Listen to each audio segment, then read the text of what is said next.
Good day, folks. This is tutorial number 11 in a playlist which is called Dynamic Scenario uh, Animation and Modeling in 3D Experiences platform. The title of the tutorial is actually a mass impacting a spring and which is supported by a tray and performing a dynamic analysis of this particular problem. It's a kind of an elementary book that elementary problem that you do or one does in their first year of maybe physics or statics course in engineering curriculum. Now, however, I want to model this elementary problem with the dynamic scenario modeling and compare the result with the analytical calculation. So basically, we have a block, a tray, and a ground.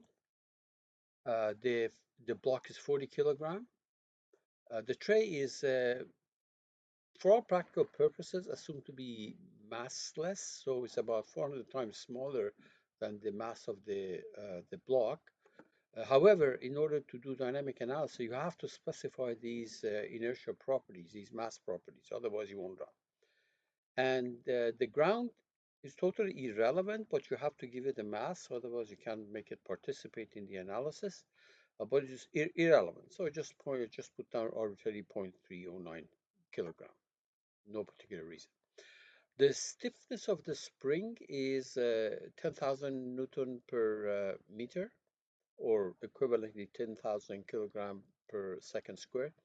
And there is a damper here, which is the damping coefficient is given right there. Now, the block is assumed to be zero point 0.1 meter by zero point 0.1 meter by zero point 0.1 meter, 10 centimeter on each side. And I'm going to assume that it's made out of steel. However, uh, after I make that assumption, I'm going to change the mass of the steel so that it becomes 40 kilograms. So essentially, this is not going to be steel, but what I'm going to do is initially when I model it, I'm going to assume it's steel, so all the properties are or generated, and then we can change the mass. Okay. Now these are the dimensions, and there are different ways of doing it. This is an assembly made of basically 3 blocks. It's very easy to do, but I may be doing it in a rather unusual way, but that's fine. So I'll come to these dimensions later on. Uh, when it comes to specifying the properties of properties of string, you can specify the stiffness, and then you can specify the damping right there. And the reference length here is going to be calculated automatically, so I don't specify it, but it's going to because we select those two particular points in my model, it becomes 0.25 meter. Now, when it comes to simulating this thing, there are two algorithms, symplectic Euler and the ASSL. Uh, I will be using the symplectic Euler. That's because you can specify the coefficient of restitution. In my particular problem, I'm going to assume that the block sticks to the tray while it's as soon as it hits it, and therefore the coefficient of restitution is 0. It's a perfectly a plastic deformation. Now, let's move on. I will come back. You'll see that I'm going to modify because these are not the default values for results time step.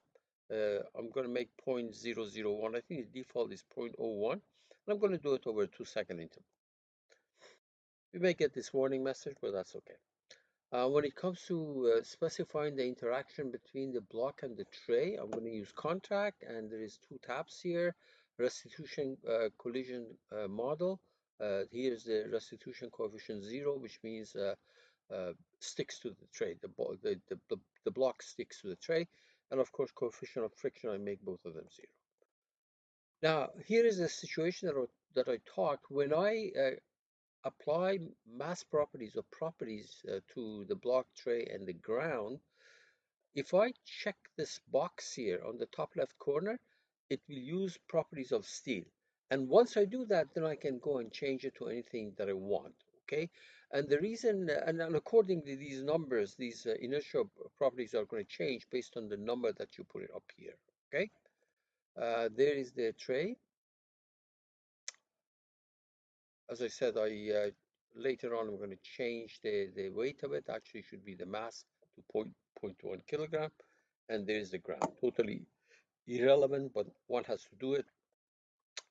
Okay, when it comes to comparing it with analytical results, I'm going to assume that the block, uh, or the mass of the tray is 400 times smaller than the mass of the block. Therefore, for all practical purposes, a tray plus the mass of the tray is zero. So, and then the potential energy in the absence of damping, I'm going to ignore damping. In the absence of damping, potential energy, mechanical energy is conserved. So, based on some equating the sum of potential energy plus kinetic energy before the impact at the initial stage and at the final stage, which is this final compression, you can actually solve for the amount of compression delta. And there's two roots, but one of them is going to be negative, so 0.136. Now remember, this is the amount of compression, but the tray, the coordinate of the tray, because this whole thing, the length of the spring is 0.25 essentially. So when I specify a probe, the z coordinate is going to be 0.25 minus delta. Okay, so that's what you're going to be, it's going to be displayed for you. All right. Of course, there is damping here. It's right there. The case of this calculation is going to be compared with the C equal to 0, which is going to be done later. Okay, I'm going to construct these three pieces so that they are in place instead of later on manipulating them, translating them, etc. You may have your own way of preferred way of doing it, but this is how I'm going to do that, which may be a bit awkward. So let me start with the first 3D part, which is going to be the ground. I'm going to right click properties, and I'll call this thing ground.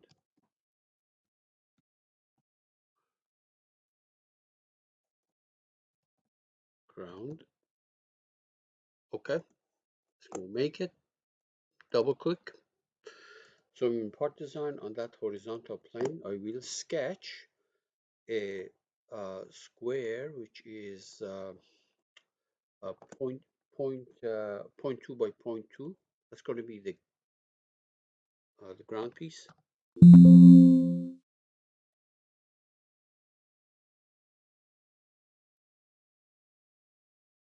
Point 2. Okay, exit, and then pad it, but I'm going to pad it so that it goes in the downward direction, so that z equal to 0 is actually the top face of this. While we're at it, let's go ahead and make a point, and that point is going to be at the centroid, or at the center of gravity of that top face, which is right that location. That's where the spring is going to go.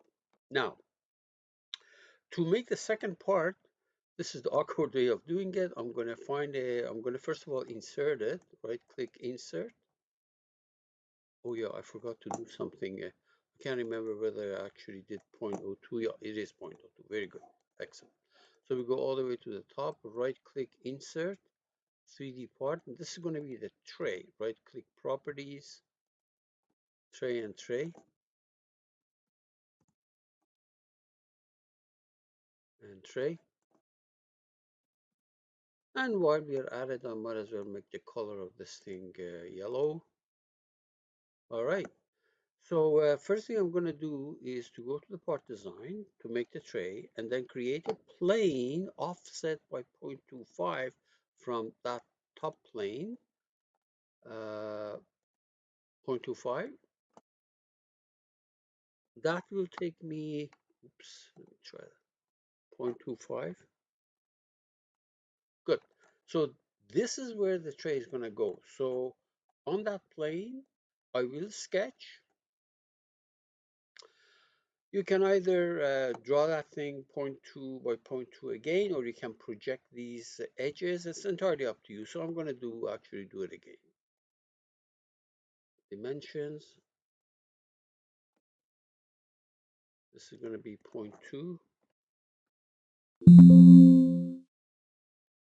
And this is also going to be 0.2.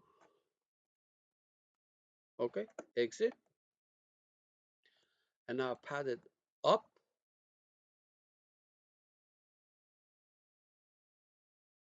Pad it up by the amount 0.01. That's what the dimension of that plate was.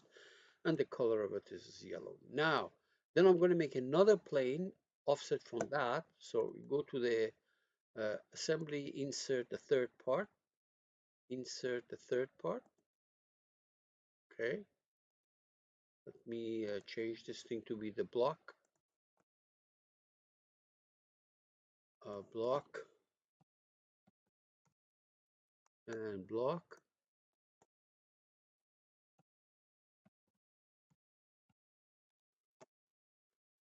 Let's go make it. So double click on 3D shape. On that plane, I will, well, actually, in this part, I'm going to create a plane offset from that top plane in the other direction by the amount 0.1, which is the drop height. Okay, and on it, I will sketch my block, 0.1 by 0.1 in dimension,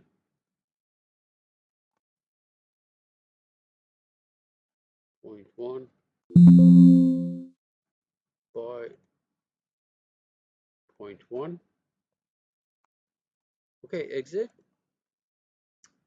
and then pad it in the other direction by a height of 0.1, which is going to complete the block. Good. All right. Now, let's go all the way to the top. First of all, I'm going to fix this ground. So engineering connection, fix the ground. That's going to be fixed. Okay. Now I can make a prismatic joint.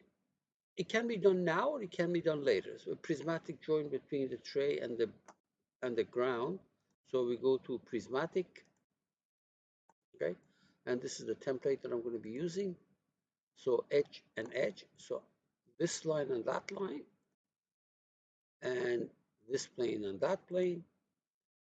And since I'm not controlling this stuff, I might as well get rid of this. I don't need the offset because I know incidentally what the offset is right now. It's that 0.25, so we should fine. All right, so the prismatic joint has been created right there. That's pretty much it. So now we're going to go to our mechanical system design, mechanical systems design. Now you have two choices. You can create a contact now and the spring now and then create the mechanism. The advantage is that those are going to be included, or you can create a mechanism and then do that later on, which means that you have to go to the checkbox and add those two to it. And that's how I'm going to do that, because very often people forget about this. So let me create a mechanism. If you look at it now, mechanism manager, there's only the prismatic and there's a fixed part, nothing else. So let me go ahead and create our contact. So contact connection, group one is going to be the block. Say OK. Group 2 plus is going to be the tray. Say OK. Select the restitution collision model. The restitution coefficient is 0, which means immediately it attaches to that when it hits it. And then coefficient of friction I chose to be 0. The reason it has the right values here is because I did use these values for a different problem before, and that's why it has the right values. Otherwise, you change. Good. Now we do the spring. Spring. Okay, so the spring goes between this point and that point. Now, I don't see that point. Oh, you know what? I forgot to create my point. Forgot to create my point. We cancel that. That's okay. We go to the tray. Where is the tray? There's a tray. Double click on it. Create a point at the centroid or at the center of gravity of that bottom face. Bottom face right there. So now have it. So now we're going to go to our mechanism representation. Spring. Now I've got both points. So it doesn't matter, for example, it goes between this point and for the second one, that point. Click on the elasticity, f of x, and the stiffness of the spring was at 10,000. Okay. Click on damping. The damping coefficient was 100. And then say, okay, notice the reference then right now, it's not declared, but as soon as I say okay, and if I go and check it out, you see that the correct reference reference point is going to be there. So actually, let me go here at the very bottom, double click, select on reference, you get the correct value 0.25 now. Now, what I want to show you is that you go to mechanism, you notice that these two are not included. That's what I said. If you do this thing after you create your mechanism, these are going to be created, but you want to include them in your mechanism. If you had created them beforehand, then it's going to be all checked. That's fine. That's fine. Now, we're going to apply the properties, material properties. So here's the situation, a weight definition. Right now, 100% of it is missing. You can see that, 100% missing. So we do that one by one. Let's go to the ground. Here's the ground. Click hyperlink to declare a weight. You go there, everything is 0. If you click on this checkbox, properties of steel are going to be used. These are the correct value based on that mass or weight. So we can change that now. So the ground, I left double click on it, and I put 0.3, I think 09, that's what I said. It's totally irrelevant because this guy is not moving, but I'll use 0.309. And these are accordingly adjusted. Say okay. You close that. Now we go and do the tray. Here's the tray. Select it. Click on the hyperlink. Click on this checkbox. And that's going to be the information based on steel being used, which is not my case. So I'm going to left double click on this and put 0.1 kilogram. Okay, everything's got adjusted. You close that. And then you go and select the block. Click on the link checkbox. This is based on steel. I'm going to double click on this thing and make it, left double click and make it 40 kilogram. And these are all going to be adjusted accordingly. You can see that. So now we have the proper information. Okay, good. That's pretty much it here. Now, this gravity is not going to do me much good right now, but we do have to activate gravity later on. A quick save here. Okay. So we're going to go to mechanical systems experience. Mechanical systems experience. We don't want to create a mechanism because it's already there. Okay, it's creating a simulation basically. All right.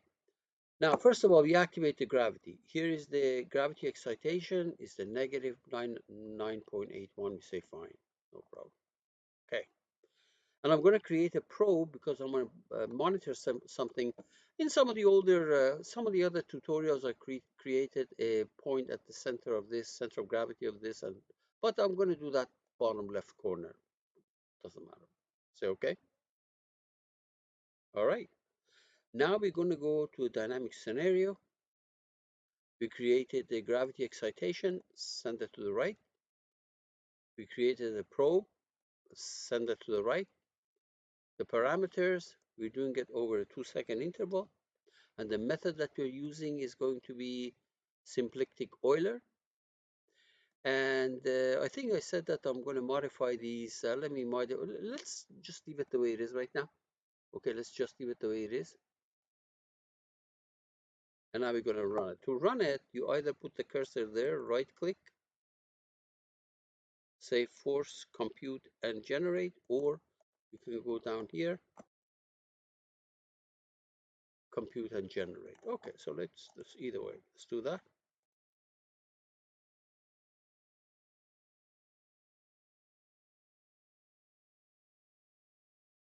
Okay, all right, problem, right? No problem. So I go back here to this and change these step size to O1, and then of course you have to do both of them because otherwise it's going to come back and complain. Say okay, let me update, and now run it again. Scenario.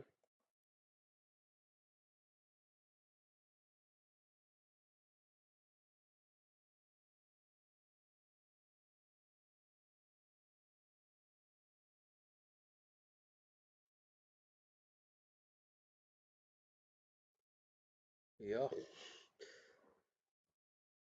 So this is over 2-second interval. Eventually it's going to stabilize. You can see that because of the damping, obviously. Okay. So now if you go to view scenario results,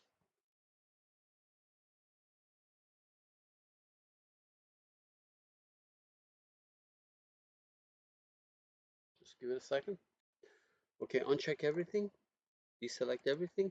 Just the Z component, just the Z component of that point that I selected. Remember that point that I selected right here? Show me the Z coordinate of that. And if you see the plot, you see that it's kind of damping out.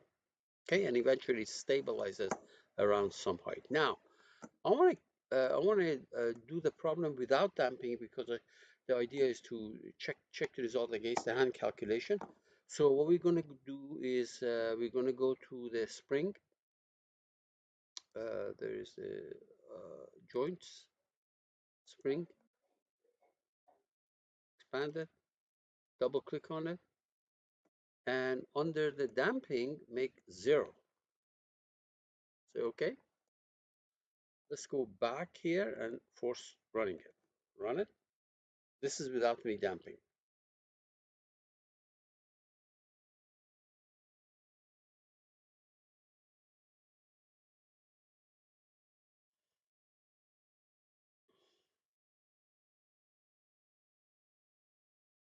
Now notice that coefficient of restitution is 0, but when it goes up, it just kind of pushes this thing upward. There's no problem there.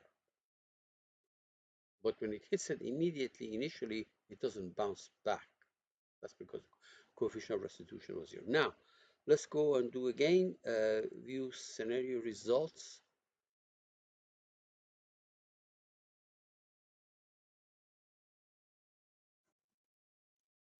And deselect everything except for the Z coordinate of that point. And notice that you know this thing this is going to be the Z coordinate of that point, and when you look at the difference of these two, this peak and this peak, this gives you the range of oscillation.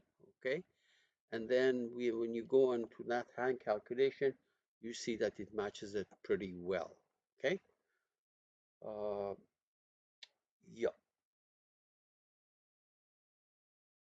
because if you take this value, subtract from that value, and divide it by 2, is going to be very close to that number that we got for coordinate of the tray, height coordinate of the tray. All right, folks, good luck. Oh, yeah. One other thing that I was going to show you is that you might say, is it necessary to have that prismatic joint there? So, well, you know what? What we're going to do is we're going to take that out. So we go to the mechanism representation, say, don't include that prismatic joint. So we have the fixed part, which is the ground, we have the contact, and we have the spring. We say, okay, and let's go and run it now and see what happens.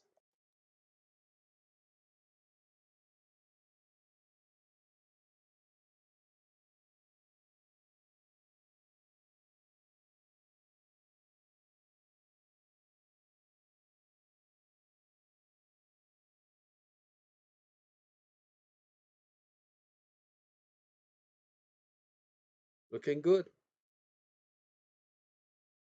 Now, just to convince you that updating uh, would not, I didn't update, but I'm pretty sure it's gonna, if I update this thing, it's gonna work fine too.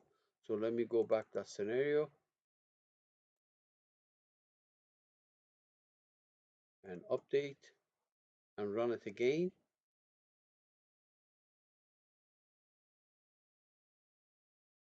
No problem.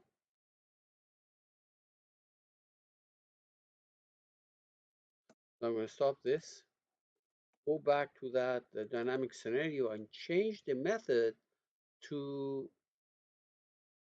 oh, I'm sorry, cancel. Go to that scenario and change the method to DASSL and now run it.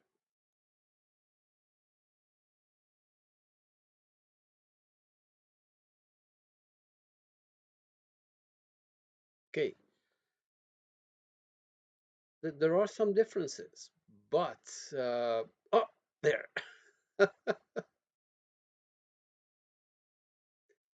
I'm gonna include the prismatic joint in it too. Okay, so this is obviously nonsense. You might say, could it be because I took out that prismatic joint? So let's go back here, click on this, include the prismatic joint. We say, okay, update, go back here. Let's make sure that it is the correct integrator, yeah, DASSL, okay? And now we're gonna run one more time.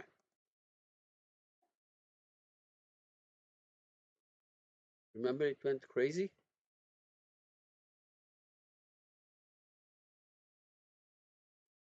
Ho, ho, ho, ho. Okay, so you gotta be careful. You gotta be careful. Things may look okay, but they're not. Obviously, this method does not take us where we want to go. I mean, there are other things that can be done. For example, you can check these results time step. I can make it even smaller, but the thing is that it will take longer to run. So let's quickly do this.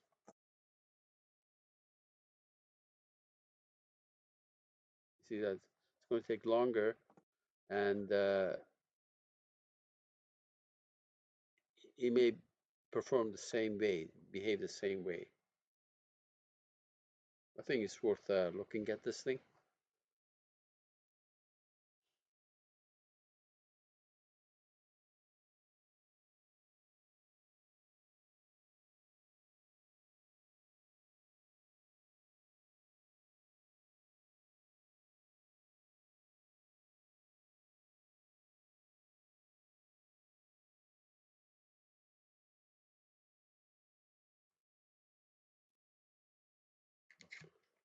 Things are moving at the snail's pace.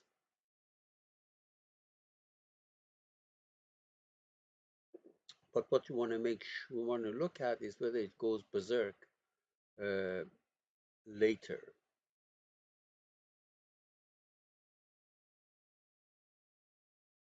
And I have a feeling that it will. We'll see.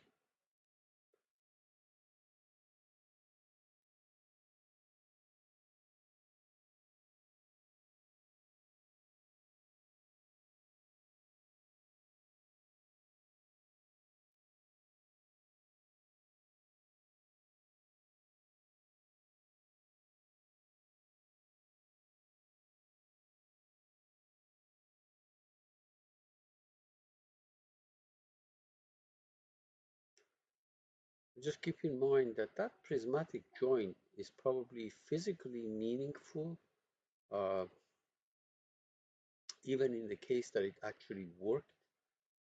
Although I took it out and things worked out fine, but for a while at least. We'll soon find out whether this is going to go crazy or not.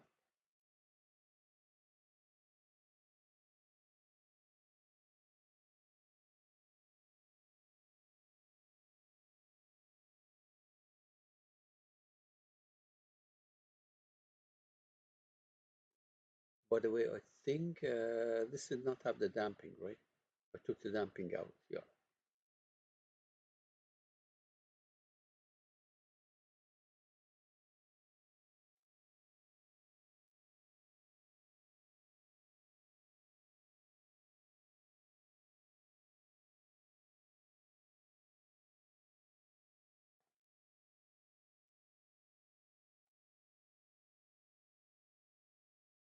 This does not have damping.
Yeah, so it looks like choosing a smaller time step uh, for the DASSSL method, at least it doesn't give you that bizarre behavior. But anyway, this is not correct because quite correct because the coefficient of restitution is not uh, inputted.